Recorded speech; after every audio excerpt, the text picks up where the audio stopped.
How to use the Mailchimp Preferences Center. Hello guys and welcome to this new tutorial. In today's video I'm going to show you how simple and easy it is to use the Preferences Center in your Mailchimp campaign. What is going to be the Preferences Center?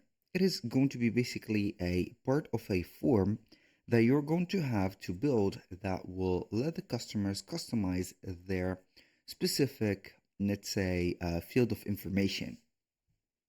So we're going to head over Mailchimp.com, sign in for an account, and we're going to be on this place.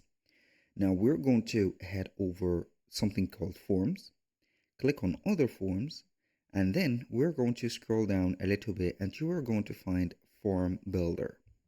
We're going to click on that and it is going to show you a variety of options.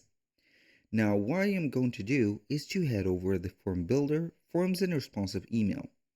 I click on that and then we're going to head over the update profile. So we're going to select profile or profile update email and or the profile form.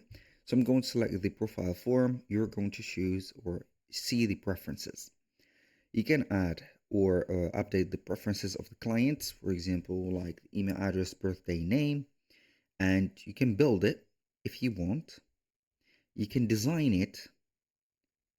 As you can see, we can go ahead and have the body, the page, the form as it is, the reference badge, which is going to be right there, and finally you can go ahead and translate it. So by building it, you're going to see that customer will see your form in the language preferences set within the browser. This is the form. You can go ahead and design it by having, for example, the page or the body, for example, foreground.